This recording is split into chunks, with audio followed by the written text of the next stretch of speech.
मतलब अधिक वासना, और मन गंदा और चंचल होगा, तीनों का एक जोड़ है। और आपका ब्रह्मचर्य ठीक है, स्वाभाविक बिना प्रयास के आपका मन एक शीतल, एक गंभीर, एक शांत, जहां लगाना चाहो वहां एकदम तुरंत लग जाएगा, विक्षेप नहीं। अभ्यास और ब्रह्मचर्य, प्राणों का संयमन, मन का एकाग्र होना, ब्रह्मचर्य ठीक रहना, इस तीनों का तारतम्य है। अगर ब्रह्मचर्य नहीं तो देखो अध्यात्म में चलना बड़ा मुश्किल हो जाएगा, क्योंकि उसके लिए पावर चाहिए ना।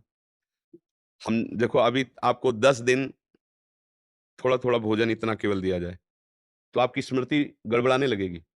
आपका क्रिया करने का उत्साह कोई भी है, वो सब डाउन होने लगेगा। मतलब हर तरह आपको न्यूनता दिखाई देगी अंदर। मतलब ये सब सच्चिदानंद नहीं है, ये अन्न-पानी से चलने वाले हैं।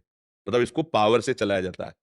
अभी आप 1 साल ब्रह्मचर्य रहिए, आप फिर देखिए आपके विचार कैसे होते हैं, आपको किस शरीर में कैसी ऊर्जा होती है, आपका प्रतिज्ञा, आपके वचन, आपकी चेष्टा, आपकी क्रियाएँ कितनी मतलब पवित्र और साफ, स्वच्छ और एकाग्र।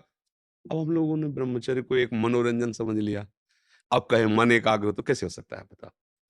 चाहे जितनी बड़ी गाड़ी हो, मर्सिडीज़ हो, और डीज़ल पेट्रोल मत डालिए, तो धक्का ही लगा के चलाना पड़ेगा। अब अपने जीवन का डीज़ल पेट्रोल है ब्रह्मचर्य, अब उसको तो बर्बाद कर रहे हैं अपने लोग। तो फिर अब धक्का ही गाड़ी से धक्का से चले गए, उसमें कहाँ निग्रह, इंद्रिय विजेता और अध्यात्म पर, ये सब बहुत दूर की बातें हैं। किसी को अध्यात्म में चलाने के लिए गुरुजनों ने, उपनिषदों में जो गुरुजन है, वो महापुरुष जन पहले 12 वर्ष ब्रह्मचर्य, आश्रम की पवित्र नियमावली के अंतर्गत, फिर उनको ब्रह्म का उपदेश किया। 12 दिन तो ब्रह्मचर्य रहना मुश्किल पड़ रहा है। जवान का ब्रह्मचर्य, नेत्र का हर इंद्रिय का ब्रह्मचर्य ना। जवान जो कहती है वो हम खा लेते हैं, वाणी जो चाहती है वो हम बोल लेते हैं, नेत्र जो देखना चाहते हैं हम देख लेते हैं। फिर मन को एकाग्र किससे करोगे? क्योंकि इन्हीं 5 ज्ञानेंद्रियों के साथ तो ये गंदी बातें करता रहता है मन, और वही हम छूट दिए हैं। भैया पहले नींव संभालो, ठीक से रहो, ब्रह्मचर्य धारण करो। देखो गृहस्थी में जैसे लोग ये हवाला दे देते हैं ना, भाई हम तो गृहस्थ, तो तुम्हारे लिए लाइसेंस थोड़ी मिल गया जीवन नष्ट करने का। नए-नए बच्चे हो, समझो, तुम्हारा ब्याह हुआ है तो इसका मतलब जीवन नष्ट करने का लाइसेंस थोड़ी मिल गया है। दोनों एक सहमति बनाओ, लंबे समय तक ब्रह्मचर्य रहो, और फिर गृहस्थ धर्म में उतरो, तो देखो वो ब्रह्मचर्य निष्फल नहीं जाएगा। तेजस्वी, धर्मात्मा, बलवान पुत्र पैदा होगा। अब जब आप लोग ब्रह्मचर्य का संग्रह ना करोगे कि हम तो गृहस्थ हैं, तो आप देखना जितनी बार आपका ब्रह्मचर्य क्षय होता जाएगा, ये बात लिख लो, उतने विचार आपके क्षीण होते चले जाएँगे। शारीरिक शक्ति और विचार शक्ति दोनों आपकी कमजोर होती चली जाएगी। आप खुद अनुभव करना। जब ब्रह्मचर्य रहा जाता है, शरीर भले रोग से ग्रसित हो, तो विचार शक्ति इतनी बलवान होती है कि शरीर शक्ति के हीन होने पर भी वो प्रसन्न रहता है। खास बात होती है विचार शक्ति, और वो तभी संचय होती है जब ब्रह्मचर्य होता है। ब्रह्मचर्य बहुत बड़ा वरदान है, ये लोग समझ नहीं रहे। सबसे प्रार्थना करते खिलवाड़ मत करो, सुख के नाम पे तुम्हें बर्बाद किया जा रहा है। ये मन तुम्हारा तुम्हें सुख का प्रलोभन देके तुमको नष्ट करके अपने अधीन कर रहा है। मनमानी आचरण बंद करो। गृहस्थों में भी आप पवित्र चरित्र पढ़ के देखो, संतानें हुई, 2-2 4-4 संतानें रहीं, पर बस संतानें भर के लिए।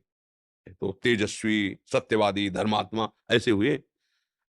अब अपने लोगों के आचरण बताने की जरूरत क्या है, खुद आप देख लो। अब अध्यात्म में कैसे चलोगे तब बताओ? कैसे चलोगे? इन्हीं से तो अध्यात्म में चला जाता है, मन से, बुद्धि से, इंद्रियों से। अध्यात्म मार्ग का विचार अब वो क्षीण हो चुके हैं, अपवित्र हो चुके हैं। अब वो कैसे अध्यात्म कर सकते हैं? तो अब जहाँ नाम जप के लिए बैठोगे वही सब बातें आएगी, गंदी बातें। पावर है नहीं कि हटा सको, तो उसी में खिन्न हो जाओगे, तो भजन छूट जाएगा। भजन में कैसे? तो इसके लिए थोड़ा संयम, गृहस्थी में भी संयम से। हाँ, बिल्कुल। मतलब हमने ऐसे गृहस्थों के दर्शन किए, महात्मा जीवन, महात्मा जीवन।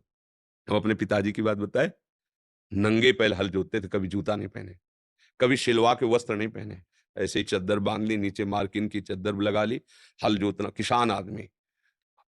कम से कम 15-16 लोग घर में सब, कोई बाहर पैसे की आय नहीं, वही खेती से, खूब अन्न-धन ऐसे सब। और मर्जाल की अधर्म की बात भी कहीं घर में हो जाए, बात नहीं। बाज़ार से कभी सब्ज़ी मसाला नहीं आया होगा, हल्दी की गाँठ जो खेत में पैदा हुई, और धनिया पीस के, छौंक के वही का सतोगुड़ी। मोहल्ले में प्याज लहसुन नहीं, ये कोई व्यसन नहीं। और इतना सख्त शासन उनका, ब्रह्म ऋषि की तरह थे। अपने जब वो किसानी में जाते थे ना, तो हल, बैल और एक झोली, झोली में गीता जी, छोटी सी रामायण, गुरु की पादुका और गंगा जल और सेवा का सामान। 10 बजे तक हल जोता, ठाकुर जी विराजमान करके नहा धो के पूजन किया सब।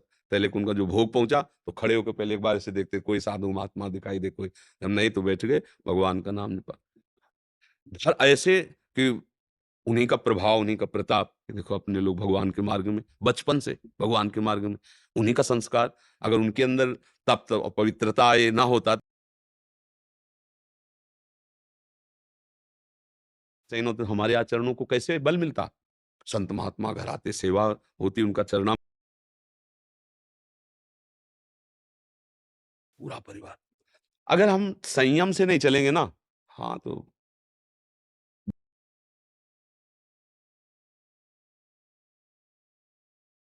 राजी होके अच्छे विचार, फिर देखो संतानें पैदा होंगी। अब भैया